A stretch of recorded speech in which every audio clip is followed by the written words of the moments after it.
भक्तों, आज हम आपको माँ दुर्गा की वह दिव्य वाणी सुनाने जा रहे हैं, जिसमें स्वयं माँ ने सभी ऋषि मुनियों और भक्तों के सामने वचन दिया था। हे मेरे प्रिय भक्तों, जो कोई भी मेरी इस पावन कथा का ध्यानपूर्वक श्रवण करेगा, उसके जीवन के सारे दुख, दर्द, रोग और क्लेशों का नाश हम स्वयं करेंगे। जो कोई इस कथा का प्रचार करेगा, उसके करोड़ों पाप क्षण भर में नष्ट हो जाएंगे और उसे सुख, संतान, धन धान्य और समृद्धि का आशीर्वाद मिलेगा। उसका जीवन आनंद और शांति से भर जाएगा। हे प्रिय भक्तजन, आज जो हम कथा आपको सुनाने जा रहे हैं, वह केवल एक साधारण कथा नहीं है, बल्कि वह दिव्य सेतु है, जो हमें माँ दुर्गा की असीम कृपा से जोड़ देता है। भक्तों, शास्त्रों में लिखा है कि जगत जननी आदिशक्ति माँ दुर्गा का यह महापर्व शारदीय नवरात्रि, जो इस वर्ष वैदिक पंचांग के अनुसार 22 सितंबर से हो चुका है, और यह समय केवल तिथियों का मेल नहीं है, बल्कि वह अवसर है जब आकाश, वायु, अग्नि और धरती का हर कण माँ की दिव्यता से भर जाता है, माँ की भक्ति में डूब जाता है। नवरात्रि का यह पर्व आदि शक्ति माँ दुर्गा को समर्पित है। इन 9 दिनों में हम माँ दुर्गा के 9 रूपों की पूजा करते हैं, और माँ दुर्गा के 9 स्वरूपों का बहुत ही बड़ा महत्व है। शैलपुत्री, ब्रह्मचारिणी, चंद्रघंटा, कुष्मांडा, स्कंद माता, कात्यायनी, कालरात्रि, महागौरी और सिद्धदात्री। हर एक दिन माँ के एक रूप की उपासना करने से हमें अलग अलग फल की प्राप्ति होती है, कहीं धन, कहीं सुख, कहीं संतान तो कहीं मोक्ष। इन दिनों में माँ दुर्गा की कृपा पाने के लिए व्रत रखना भी अत्यंत आवश्यक माना गया है। शास्त्र कहते हैं कि यदि कोई बहुत बड़े बड़े पापों से घिरा हो, यदि उसने महापाप भी किए हो तो भी, यदि वह श्रद्धा और विश्वास से नवरात्रि का व्रत करता है, तो नवरात्रि का व्रत के फलस्वरूप वह उन पापों से मुक्त हो जाता है। देवी माँ उसे अपने आंचल में ऐसा स्थान देती है, जहाँ से वह कभी दुख के अंधकार में नहीं गिरता, इसमें तनिक भी संदेह नहीं है। भक्तों, भागवत पुराण और मार्कंडेय पुराण में नवरात्रि की महिमा का बड़ा ही सुंदर वर्णन मिलता है। वहाँ स्पष्ट कहा गया है कि जो भी इस नवरात्रि व्रत कथा को एक बार भी श्रद्धा पूर्वक सुन लेता है, उसके करोड़ों जन्मों के पाप नष्ट हो जाते हैं। उसके जीवन में सुख, शांति, धन, संतान और समृद्धि का वास होता है।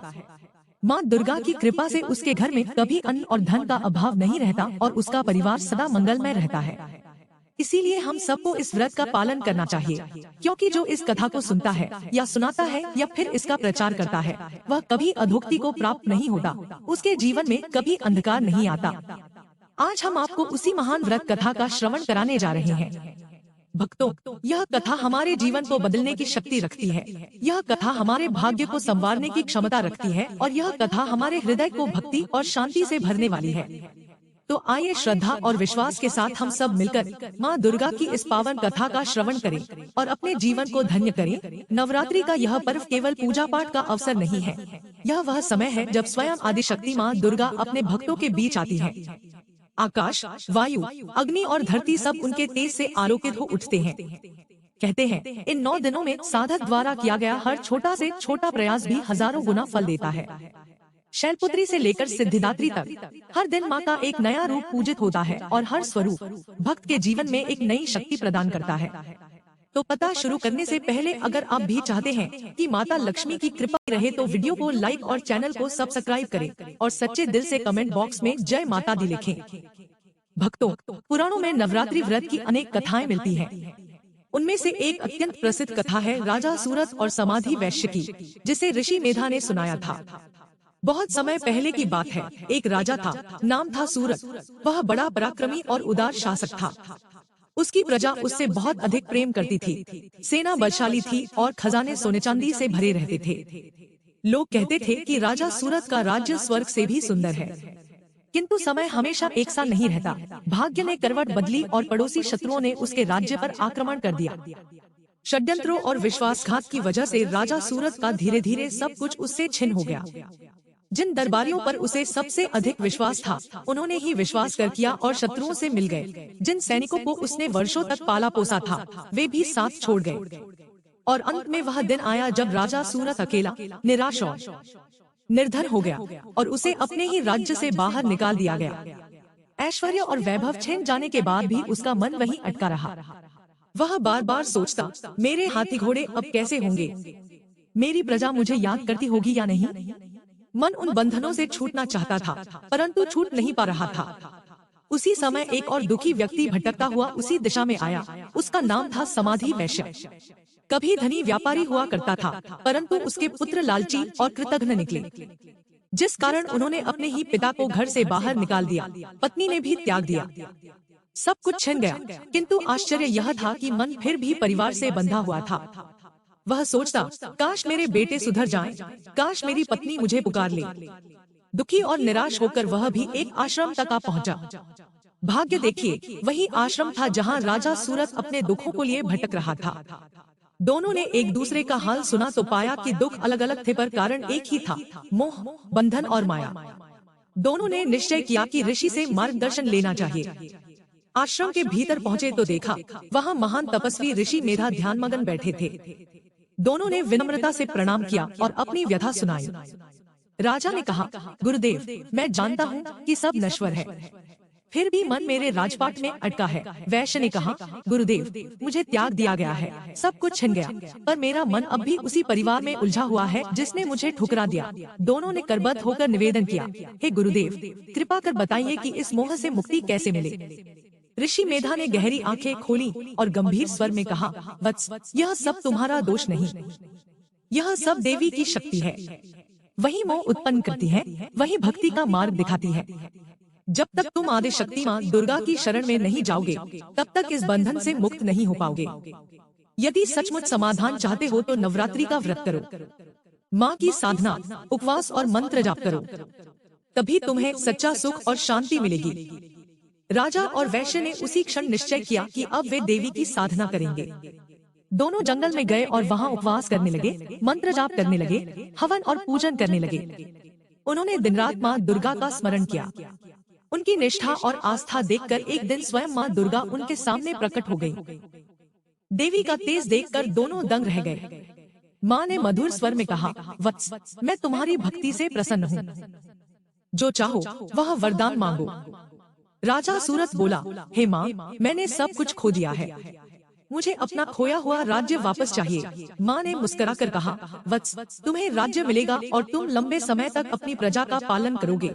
इसके बाद समाधि वैश्य ने हाथ जोड़कर कहा, हे माँ, मुझे सांसारिक बंधनों से मुक्ति चाहिए, अब मेरा मन आपके चरणों में ही लगा रहे। तब माँ ने उसे मोक्ष का आशीर्वाद दिया। हे भक्तों, देखिए माँ दुर्गा की महिमा। हर भक्त को वही वरदान मिलता है जिसकी उसे सबसे अधिक आवश्यकता होती है। किसी को धन, किसी को राज्य, किसी को संतान, किसी को मोक्ष। माँ के दरबार से कोई खाली हाथ नहीं लौटता। इसी प्रकार एक और कथा कौशल देश के सुशील वैश्य की भी कही जाती है। वह अत्यंत गरीब था, घर में अन्न तक नहीं था, परिवार भूख से व्याकुल था। एक दिन उसने एक ब्राह्मण से नवरात्रि व्रत का महत्व सुना और उसने ठान लिया कि चाहे जैसे भी कठिनाई आए, वह यह व्रत करेगा। उसने श्रद्धा और विश्वास के साथ लगातार 9 वर्षों तक उपवास किया, पूजा पाठ किया और माँ की आराधना की। 9वें वर्ष की अष्टमी की रात माँ दुर्गा उसके सामने प्रकट हुई और बोली, वत्स, तेरी भक्ति से मैं प्रसन्न हूँ, अब तेरे घर कभी दरिद्रता नहीं आएगी। अगले ही दिन उसका घर अन्नधान्य से भर गया। उसकी पुत्री का विवाह संपन्न हुआ और पूरा परिवार सुख और आनंद से जीवन जीने लगा। भक्तों, नवरात्रि व्रत की महिमा का प्रमाण स्वयं भगवान शिव ने भी दिया है। उन्होंने नारद जी से कहा था, हे देवर्षि, यह व्रत इतना पवित्र है कि स्वयं श्री राम ने भी इसका पालन किया था। जब वे रावण से युद्ध करने वाले थे, तब उन्होंने चंडी पाठ और नवरात्रि व्रत किया। तभी उन्हें शक्ति प्राप्त हुई और विजय का मार्ग प्रशस्त हुआ। कहते हैं, नवरात्रि में माँ दुर्गा अपने भक्तों को संकेत भी देती हैं। यदि पूजा के समय अचानक पुष्प गिर जाए, यदि स्वप्न में देवी का स्वरूप दिखे, यदि लाल वस्त्र पहनी कोई कन्या आपके द्वार पर आ जाए या आरती करते समय आपकी आंखों से आंसू बहने लगे, तो समझ लीजिए कि माँ आपसे प्रसन्न है और अब आपके जीवन में सुख समृद्धि का मार्ग खुल चुका है।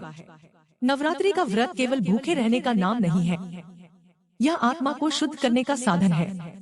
साधक को सात्विक रहना चाहिए, क्रोध, ईर्ष्या और अहंकार से दूर रहना चाहिए। माँ केवल फूल, धूप और दीपक से नहीं, बल्कि सच्चे मन और निर्मल हृदय से प्रसन्न होती है। कन्या पूजन और ब्राह्मण भोजन से व्रत पूर्ण होता है, क्योंकि छोटी सी कन्या में स्वयं माँ दुर्गा का वास माना जाता है। हे भक्तों, नवरात्रि की यह कथा केवल सुनने की कहानी नहीं है, यह एक दीपक है जो अंधकार में जीवन में प्रकाश भर देता है। यह वह सेतु है जो हमें सांसारिक मोह से निकालकर भक्ति और मोक्ष की ओर ले जाता है। राजा सूरत को राज्य मिला, समाधि वैश्य को मोक्ष मिला, सुशील वैश्य को दरिद्रता से मुक्ति मिली और भगवान श्री राम को विजय प्राप्त हुई। माँ दुर्गा के दरबार में कोई खाली हाथ नहीं लौटता। यदि श्रद्धा और विश्वास से माँ का नाम लिया जाए तो वे स्वयं आपके घरांगन में विराजमान होती है। तो भक्तों, यदि यह कथा आपको पवित्र और प्रेरणादायी लगी हो तो इसे अपने मित्रों और परिवार के साथ साझा कीजिए और कमेंट में लिखिए, जय माँ दुर्गा। माँ दुर्गा आप सभी पर अपनी असीम कृपा बनाए रखें।